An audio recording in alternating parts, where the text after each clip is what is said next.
É mostrar que então essas atividades também, né, ou essas demandas que muitas vezes a gente atribui, né, ao nosso trabalho como ministério pastoral, aconselhar, visitar, direcionar e tal, orar com pessoas, às vezes elas vão aparecer nos lugares onde a gente nem imagina quando a gente se dispõe a estar com eles. Literalmente, talvez no clube, na piscina, no campo de futebol, vivendo como pastor, porque não tem essa separação, né?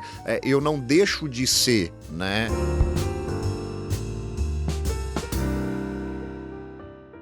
Estamos aqui mais uma vez, nosso podcast de Paletó e Bermuda, hoje mais de bermuda do que de paletó, conversando com vocês sobre os desafios, os dissabores, as alegrias, os privilégios do ministério. Davi Luna, o pastor, o ministro, ele é o pastor e o ministro da igreja local, ele é o pastor e o ministro de uma denominação, ou talvez o ministério signifique um pouco mais do que essa institucionalização? Seria o pastor um pastor para a cidade? Seria o pastor um pastor para o mundo? Eu costumo dizer que o mundo precisa de pastores.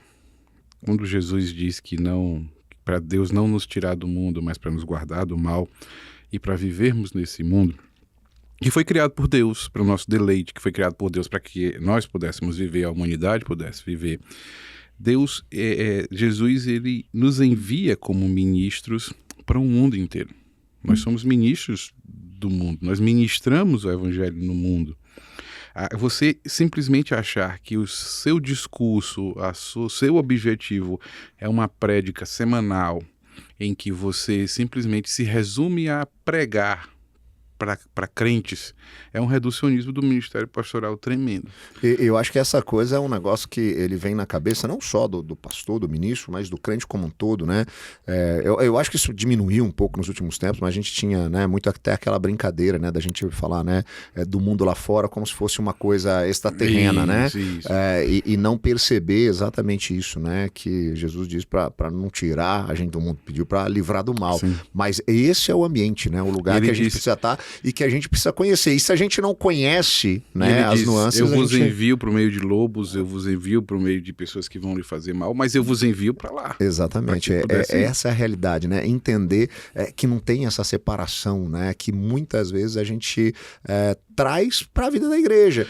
E até chamando isso, né? A gente coloca ali, a gente cerca, né, os muros e começa a acreditar que o comportamento que a gente tem que fazer, ele está aqui e não tem um papel, né? Inclusive pastoral, para além desses muros, né?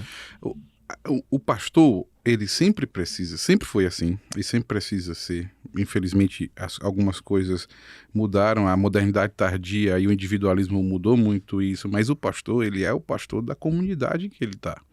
Comunidade não é, eclesiasticamente falando, não é a igreja em si, mas é a comunidade, o bairro em que ele está inserido, a cidade em que ele está inserido, ele é o pastor de todos ali.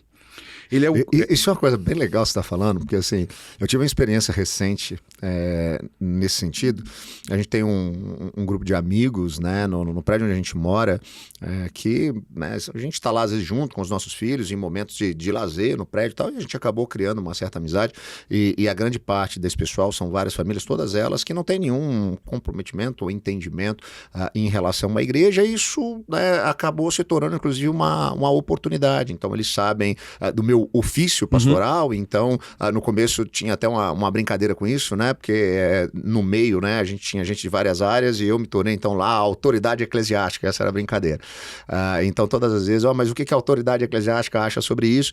Mas essa proximidade de estar vivendo, né, diversos momentos do dia a dia com essas pessoas, gera também uma percepção, né, de que eu posso ter ou contribuir com um determinado cuidado que às vezes a gente não imagina. E aí a gente estava em um outro ambiente, algumas pessoas chegaram e aí perguntaram, falaram, não, mas você conhece? Não?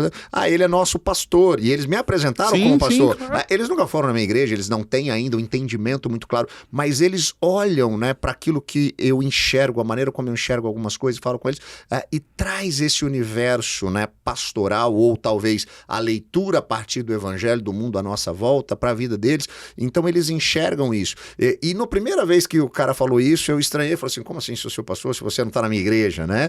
E isso assusta a gente também, saber que Mas nós não deveria assustar. Porque nós não estamos preparados para esse tipo de coisa, porque a gente entende que o papel do pastor é um papel intramuros, o papel do ministro é ministro intramuros, a da liderança na igreja é uma liderança intramuros, e não percebe o nosso papel enquanto discípulos em missão, como agentes do reino, né, ou como, né, efetivamente profetas, né, no mundo ao qual nós estamos vivendo. Me permita uma comparação que não é esdrúxula, não, é perfeitamente viável. Por exemplo, nesse seu condomínio, tem médicos, não tem? Tem. Na hora que alguém está doente, você pergunta para quem? Opa, pro médico. Esse seu condomínio tem advogados, não tem? Deu algum problema, todo mundo manda no grupo lá se tem alguma orientação. Tem engenheiros, não tem? Quando aparece uma rachadura, você vai perguntar para o engenheiro, não? Quando aparece um problema psicológico, você pergunta para o psicólogo, né? E quando aparece um problema religioso, você vai perguntar para quem? Exato, a autoridade eclesiástica. Exatamente, essa que é a questão. Só que aquele condomínio que você mora é a sua cidade. Quando você vai para as cidades menores no interior do Brasil, isso fica mais latente, mais nítido, aonde, por exemplo, só existe uma igreja presbiteriana para a cidade inteira, cidades de 6, 7, 10 mil habitantes, em que você só tem uma igreja lá. E você é o pastor daquele local. Aquela comunidade precisa ser pastoreada independente da fé que eles tenham.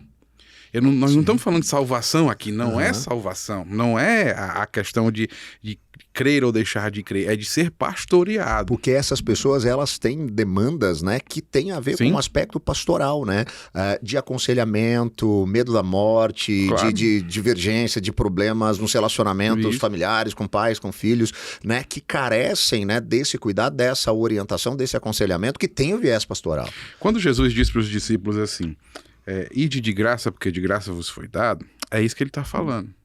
É lógico que administrativamente o Ministério Pastoral vai além disso hoje. Numa instituição religiosa chamada de igreja, com CNPJ e tudo, o Ministério Pastoral vai além disso. Mas o Ministério Pastoral como essência, Jesus ele disse, dei de graça porque de graça vos foi dado. Você não vai pastorear só quem devolve dízimo, você não vai pastorear só quem está no hall de membro da sua igreja, você não vai no velório só das suas ovelhas, você não vai dar uma palavra só naqueles que estão dentro da sua paróquia. Você precisa entender que toda essa comunidade, no caso a sua é o seu prédio, do pastor que está nos ouvindo pode ser o seu bairro, do pastor que está nos ouvindo pode ser a sua cidade. Você precisa ir você precisa pastorear todas aquelas pessoas e usar o evangelho para isso. E isso traz para a gente, né, e a nossa ideia aqui no podcast, né, de Paletó e Bermuda, é mostrar essa coisa do dia a dia do pastor, é mostrar que então essas atividades também, né, ou essas demandas que muitas vezes a gente atribui, né, ao nosso trabalho como ministério pastoral, aconselhar, visitar, direcionar e tal, orar com pessoas, às vezes elas vão aparecer nos lugares onde a gente nem imagina quando a gente se dispõe a estar com eles, literalmente, talvez no clube, na piscina, no campo de futebol, vivendo como pastor, porque não tem essa separação, né? Eu não deixo de ser, né? Por exemplo, por que quando a gente fica feliz, a gente ama quando a Câmara de Vereadores da nossa cidade chama a gente para pregar na abertura dos trabalhos do ano? O pastor foi lá, ele mete o grande terno dele com a melhor gravata dele e vai. Mas por que você não vai orar no comércio do seu vizinho? Por que você não vai na escola dos seus filhos oferecer para falar de ética, para falar de cidadania, para falar daquilo que o evangelho mostra? Por que você não faz isso? Por que você não vê, não soube que uma filha de 12, 13 anos uma pessoa da sua comunidade engravidou e eles estão pensando em abortar, em tirar o menino? Por que você não vai lá conversar com eles? Você não vai mostrar o que a Bíblia diz a respeito da concepção da vida? Por que você não vai até o prefeito e chega e diz, seu prefeito, estou aqui para orar por você, e o evangelho diz isso, seja um bom administrador dos recursos públicos? Por que você não faz isso? E esse é um negócio tão maluco, porque eu vivi isso no meu primeiro projeto de plantação de igreja, né, numa cidade menor, e quando eu me dispus a fazer isso gerou um certo constrangimento, porque o prefeito chegou para mim e falou assim, Cara, é a primeira vez que eu vejo um pastor fazendo esse tipo de coisa aqui, porque geralmente o pessoal vem quando tem alguma demanda, né? vai pedir. Vem pedir alguma coisa. Você é a primeira pessoa que entra aqui, né, com o título de pastor e que não me pediu nada e ainda me ofereceu coisa em troca. Ou me deu alguma coisa, ou orou por mim, ou os colocou à disposição. Porque institucionalmente, nós pastores nos escondemos atrás do púlpito. Nós não visitamos porque achamos que a prédica ela é dada, o sermão, o cajado é dado no púlpito. Nós não discipulamos porque achamos que o discipulado é feito através do púlpito. Nós não evangelizamos porque achamos que o evangelismo é feito através do púlpito. Mas não é isso. Vamos usar a ideia... E não é isso que significa a centralidade do púlpito, né? Não. Porque muitas vezes a gente traz, né, o viés reformado, não, a centralidade do púlpito. Não é isso que quer dizer, não é ficar ali centrado, né, no clero, não é ficar centrado no templo, não ficar centrado no púlpito. É você usar a estratégia de Jesus do paripatético, você usar de sair caminhando, ir para os bosques, ir na rua, sair caminhando, contemplando as coisas. Dizer como Jesus fazia, olhai os lírios do campo, olhai os pássaros, enxerguem o que vocês estão enxergando. É você fazer isso. E Davi, é muito engraçado, a gente lida muito com plantador de igreja, você também, eu também, e já tive aí, né, o desafio ao longo de toda a minha trajetória ministerial de acompanhar muitos plantadores, e às vezes o cara, ele tá lá começando um projeto, e aí ele se tranca dentro do escritório dele para escrever o sermão perfeito, né? Sim. E ele acredita que se ele tiver o sermão perfeito, aí a igreja vai acontecer. E ele gasta toda aquela semana e às vezes ele até tem um baita de um sermão bem construído para ninguém ouvir no domingo, porque ele não tem essa dinâmica de estar na cidade. E a plantação de igreja tem muito a ver com isso, né? Tem a ver com ir e viver. Eu lembro de estar plantando igreja no início do meu ministério, de gastar horas num negócio, você vai rir. Sabe aonde? Na banca de revista. Eu parava numa banca de revista e eu ficava vendo as pessoas que iam na banca. A gente está falando de alguns anos, a gente não tinha essa coisa tanto da internet. Hoje o pessoal ainda ia comprar jornal, ia comprar revista e tal. A gente, uma cidade menor, a gente não tinha grandes livrarias para você ficar lá vendo o que o pessoal estava indo ler. Então o único lugar que tinha era a banca de revista da cidade. Eu ficava, às vezes, ficava ali, né? Criava amizade com o dono da banca, com o jornaleiro.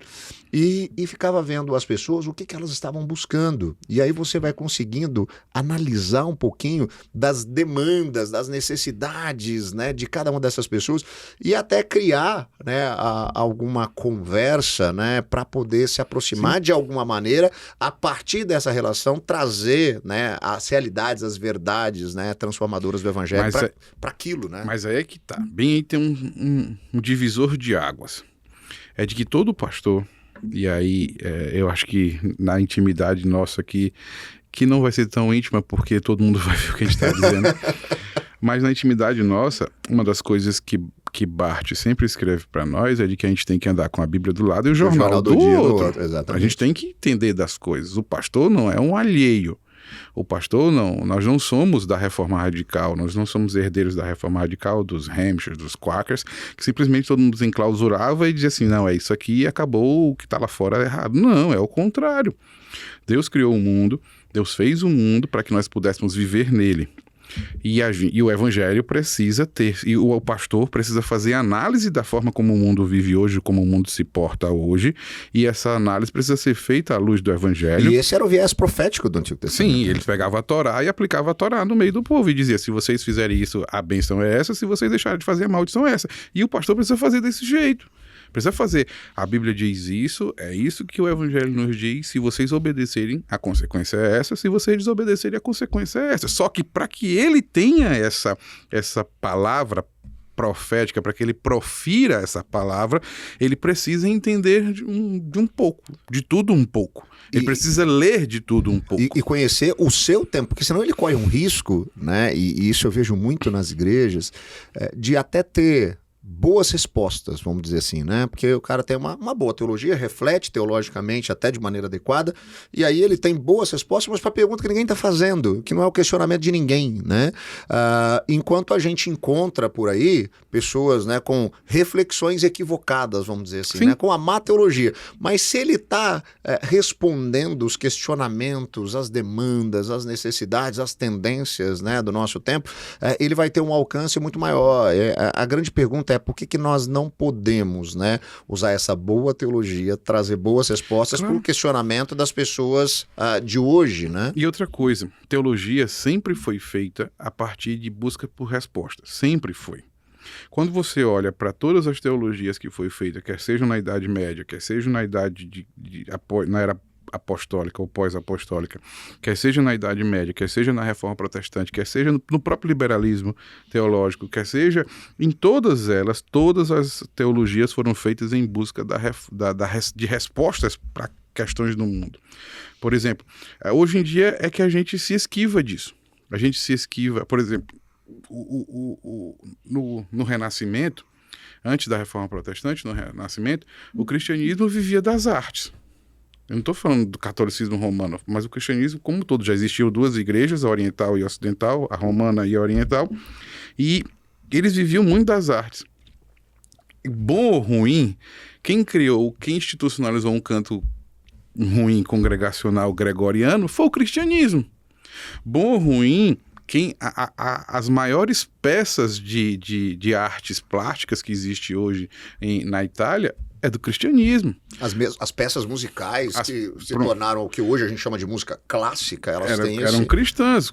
As invenções, por exemplo, as hélices, que depois foi virar o helicóptero, eram invenções renascentistas, que eram fomentadas pela Igreja Católica, pelo cristianismo.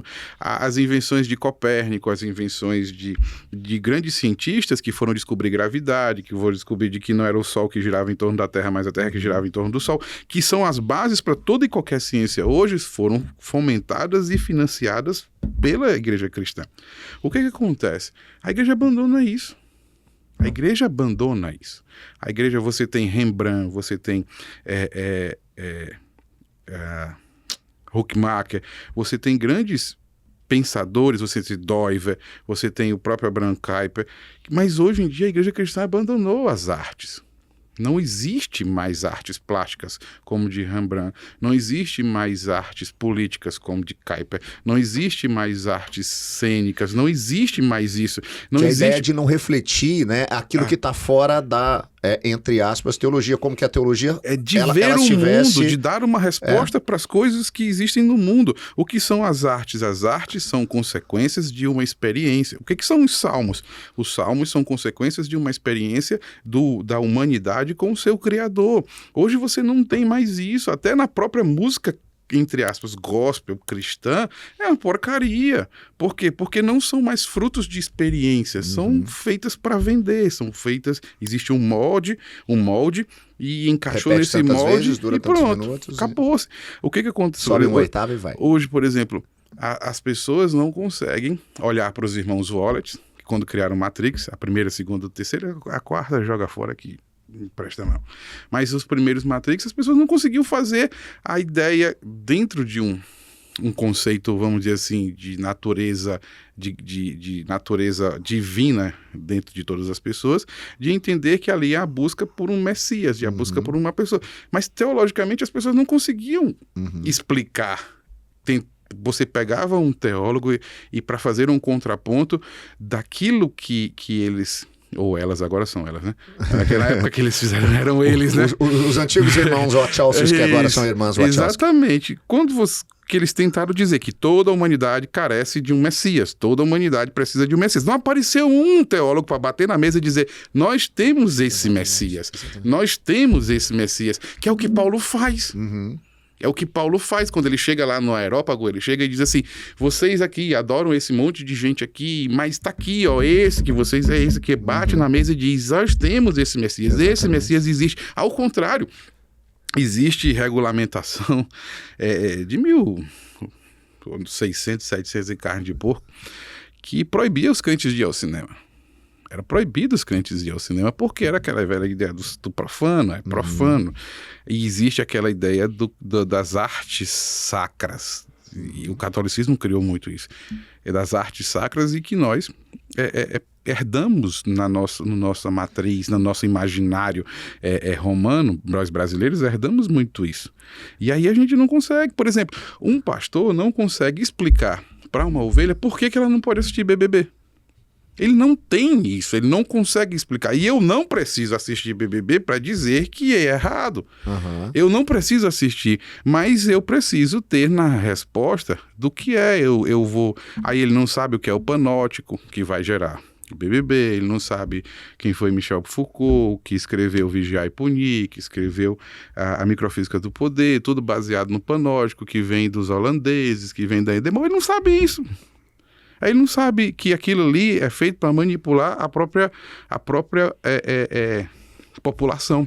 Ele não consegue dar essa resposta porque ele vive naquele mundinho escondido atrás do púlpito dele, abre um livro, abre um comentário e explica o que replica o que o comentário diz sem ter vida. E aí você não consegue ter uma conectividade com as pessoas que estão vivendo, né, o real, né, a vida, vamos dizer assim, né, do lado de fora dos muros da igreja, né? Não consegue. E quando você tratou, né, sobre o aspecto da arte, e a gente pode ir no cinema, fica aqui, né, propaganda de um outro podcast muito legal que você encontra aqui na IPB Multi. Depois que acabar esse episódio, você vai lá na IPB Multi e encontra Peregrino da Alvorada. Você vai poder encontrar ali um bate-papo muito legal sobre isso. Mas como a gente percebe em algumas questões, né, de demandas da arte e só para não esquecer, tem gente que acha, tem gente que não sabe que C.S. Lewis que criou as Crônicas de Nárnia é um pastor protestante.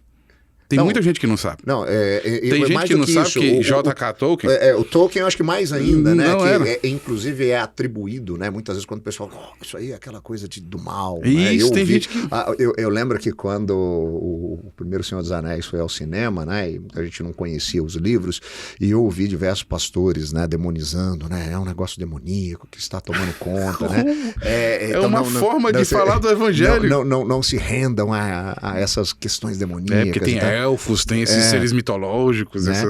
Que são coisas, né, que essa coisa da fantasia, né, e como isso pode trazer pra gente, e a literatura fantástica, né, e aí eu nem vou entrar no viés simplesmente desses caras que tinham essas analogias, não tô falando de Tolkien, tô falando de Lewis, mas você pode olhar para Harry Potter e você pode perceber a partir da literatura fantástica, né, algumas questões que você vai conseguir ao menos dialogar, né, com algumas demandas, algumas necessidades, você vai responder alguns questionamentos, ou na pior das hipóteses, você vai entender o funcionamento da cabeça das pessoas, né? Você falou aí de música, cara, quantas músicas mostram essa coisa do anseio do ser humano pela eternidade, conforme nos descreve o sábio escritor de Eclesiastes. Lá em 3:11, dizendo que o próprio Deus colocou no coração do ser humano o anseio pela eternidade, mas o ser humano não consegue entender muito bem esse negócio. Então ele obstinadamente passa a buscar isso num monte de coisa. Mas esse vazio, esse anseio, a gente percebe evidente nessas coisas. Na busca por um salvador, na busca por um herói, na busca por um lugar que vai ser assim, né, transcendentalmente maravilhoso e perfeito, mas ele não consegue entender. Agora, nós temos a resposta e nós não vamos até ele. Nos recusamos a responder isso. Sim. E isso é a coisa mais insana quando você pensa no viés do ministério, porque isso tem a ver com a nossa vocação, isso tem a ver com aquilo que nós somos chamados para fazer, isso tem a ver com o ministério que nós recebemos da reconciliação. Claro. Eu gosto muito da ideia. Eu sou meio avesso a nós brasileiros, infelizmente nós somos colônia, né? Até hoje somos colônia. Mas eu sou meio avesso a copiar. O brasileiro gosta muito de copiar as coisas dos outros. Mas uma das coisas que deveríamos pensar, e os católicos fazem isso, os romanos fazem isso, é de que no ministério pastoral, todo pastor ele deveria sair com uma segunda formação. Como é nos Estados Unidos. Uhum. Porque nos Estados Unidos o pastor ele é um MDiv, né? Uhum. A teologia é um MDiv. Ele sai com uma formação, faz um nível de pós-graduação ele tem, né? Que aí ele sai o bacharel em teologia e a formação geralmente teológica. Faz em artes, histórias, alguma coisa desse jeito, uma coisa mais afim. Mas ele precisa disso, ele precisa dialogar. Vou dar um exemplo para você. Acho que pouca gente sabe, só aqueles que convivem comigo. De historiador para jornalista, não chega nem a ser historiador. Antes de cursar o curso de história. Você está fazendo história, né? Você está deixando um legado. Eu fiz engenharia civil e matemática. É mesmo? Foi. Quando eu entrei para o seminário... Tudo a ver com você. Quando eu entrei para o seminário, eu fazia seminário à noite engenharia civil de manhã, e como matemática as cadeiras eram muito afins no começo, então eu geralmente fazia 1 a 2 cadeiras no máximo de matemática, porque aproveitava da engenharia para matemática. Eu digo isso claramente para todo mundo. Lógico que já era salvo, Deus já havia me chamado, me chamou no 2º ano, mas quando eu entrei na universidade, uma das formas que Deus se revelou para mim foi através dos números. Através dos cálculos, através de entender como o universo se formava, através de entender no equilíbrio que a gente... Porque na engenharia, tudo se resume ao somatório das forças tem que ser igual a 0, que é o equilíbrio. O somatório de todas as forças precisam ser iguais a 0, é o equilíbrio. E isso começou a me entender como é que se dava a providência e a sustentação naquilo que Paulo vai dizer, que Cristo, ele não só é a primazia de todas as coisas, ou seja, não só que, desculpa, esse é o texto, não só que todas as coisas foram feitas por ele, mas ele sustém todas as coisas. Ou seja, sem ele nada do que foi feito se fez, e sem ele nada do que foi feito existe. É esse conceito numérico de que você vai entender de que 2 mais 2 sempre vai ser igual a 4 e 2 mais 2 sempre vai ser igual a 4, isso é por conta da imutabilidade do Criador que criou que 2 mais 2 sempre vai ser igual a 4. Você começa a entender essas coisas. E aí quando você estuda a engenharia, ela estuda a natureza por completo, já porque a gente precisa entender lei de gravidade, lei de atração, lei de movimentos harmônicos, estuda a natureza de uma forma geral, você começa a perceber de como esse Deus sustenta todas as coisas, de como ele rege todas as coisas, de como ele criou leis que não foi o homem quem criou. A lei da gravidade o homem apenas descobriu. A lei da atração o homem apenas descobriu. A lei da inércia apenas foi descoberta, ninguém inventou. Por mais que seja dado para Newton, mas ninguém inventou. Ele apenas foi o cara que sistematizou a obra. E quando você percebe isso, do próprio universo em expansão, por conta do próprio Deus como criador do universo também ser um Deus em expansão, isso aí dá outro podcast, vamos pensar assim, você para entender de que o salmista, ao olhar para os céus e dizer os céus proclamam a glória de Deus e firmamente anuncia as obras das suas mãos, é algo maravilhoso. Só que se eu não estudar isso, se eu ficar apenas com a ciência da teologia, eu não vou conseguir dialogar. Como é que eu vou conseguir falar do evangelho para um engenheiro, para um médico, para um... Por exemplo, se você chega... Não, e a maneira de entender isso, porque você tratou aqui, né, de algumas profissões, e até o jeito de funcionamento da cabeça das pessoas muda, né? E aí quando você tem essa possibilidade de conhecer, de adquirir esse conhecimento geral, um pouquinho, você falou aí, você tem da área da história, teve essa experiência da matemática, eu não sabia, eu venho da área do jornalismo, e a gente brincava na faculdade que jornalista é aquele cara que sabe um pouco de tudo, não sabe muito de nada, né? Então você vai aprendendo um pouquinho sobre cada coisa, e isso vai te ajudando nessa conexão com as pessoas, que é, né, adquirir o conhecimento para quando você vai dialogar, você inclusive saber o viés. Hoje eu vejo como isso me ajuda a ter essa compreensão global na evangelização. Eu vou evangelizar, ou seja, eu vou apresentar as verdades do evangelho, né, para um engenheiro ou para um cara das ciências humanas, e a maneira como eu dialogo com eles é completamente diferente. É o que Paulo faz no Areópago. Eu gosto muito de Atos 17 por conta disso. Paulo usa 2 expressões. Ele usa cidadãos atenienses, que era uma expressão de um filósofo grego, e ele usa vós sois geração dele, que é de um outro filósofo grego. Ou seja, Paulo, ele versado na filosofia grega, que na verdade não era filosofia como é hoje, não é só pensamento, era a ciência da época, os filósofos eram cientistas da época. Paulo conseguiu dialogar com aqueles cientistas, que era a nata do pensamento grego, porque ele tinha como dialogar, ele sabia, ele tinha lido todas as coisas, ele tinha lido de tudo um pouco. O pastor, ele precisa ler de tudo um pouco, ele precisa saber desde de tipo de pão, tipo de café, tipo de água, para que ele possa conversar com as pessoas. Ele não pode simplesmente se esconder atrás de um púlpito em um monólogo que não vai levar vida para ninguém. Não tem como, porque se isso fizesse sentido, todos os sermões estão escritos, basta que se leia.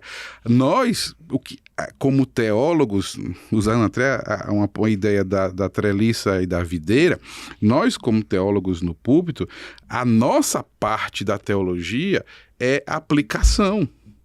Se nós simplesmente... a exegese está escrita já. A gente não vai inventar nada. Porque agora, a exegese cultural que a gente vai fazer e atrelar tudo isso... Isso que é o analista. Diferente. O pastor precisa ser o analista. O profeta, ele analisa o momento para que aplicava a lei. O pastor, como profeta, analisa o momento para aplicar o evangelho. Se não tiver aplicação, não tem vida, não vai fazer sentido para as pessoas, não faz sentido. Se você simplesmente abrir qualquer livro de teologia, de comentário, leia o que está lá e acabou-se. O cara que fez, ele já fez todo o papel e até melhor do que nós. Exatamente. Porque ele foi pago para fazer aquilo ali, ele é doutor naquilo ali, ele é doutor naquelas línguas e ele estudou a vida inteira para aquilo ali, diferente de nós. Que nós somos o pastor, só um parênteses, usando, a gente gosta muito de dizer no Nordeste que o pastor é um pato. Um pato? É. Por exemplo, o pato, ele faz tudo, mas não faz nada direito. Ele tem asa, mas não voa. Ele tem pés para nadar, mas não é o melhor nadador. Ele canta, vamos dizer assim, mas o galo canta muito melhor do que ele. Ele põe ovos, mas a galinha que põe ovos põe muito mais... Quando a gente vai fazer um omelete, a gente pega o da galinha. Pega o da galinha, não o da pata. Então, assim, o pato faz tudo, mas não é o melhor em nada. Então, o pastor precisa ser o pato. Porque o melhor tem que ser Cristo, é óbvio. Mas ele precisa ser o pato, ele precisa entender de tudo um pouco, ele precisa conhecer de tudo um pouco. O jornal tem que estar na mão, ele precisa ler, ele precisa saber. Um dos assuntos mais complicados que existem, que até hoje saiu da Vedete, deixou de ser Vedete, mas é Estatuto do Nascituro, é células-tronco, que o pastor não sabe dialogar sobre isso. Por exemplo, uma coisa que surgiu comigo, que eu tive que queimar a pestana. Um casal, eles queriam ter filhos, mas não queriam ter filhos naquele momento. Eles já tinham tido um filho, mas queriam dar um tempo. Ela colocou um DIU. E aí veio aquela coisa de... Um dia eles chegaram lá na igreja e começaram a dizer assim, pastor, eu vi um artigo dizendo que o DIU é abortivo. Eu não tinha a menor ideia disso. Então. Aí eu fui atrás de médico. Primeiro eu fui atrás de um clínico, depois fui atrás de um ginecologista, depois eu fui ler para saber. E pior que o DIU é abortivo. E aí eu fui ter que explicar, o DIU é assim, assim, assado, funciona desse jeito. E eu recomendo que vocês tirem. E vocês procurem outro método contraceptivo para que no dia que vocês se sentirem à vontade de ter outro filho de vocês, vocês tenham. Então, são essas coisas, essas respostas, essas aplicações do evangelho que o pastor precisa dar. Se ele não sabe, ele tem que ir atrás, ele tem que correr, ele tem que ler.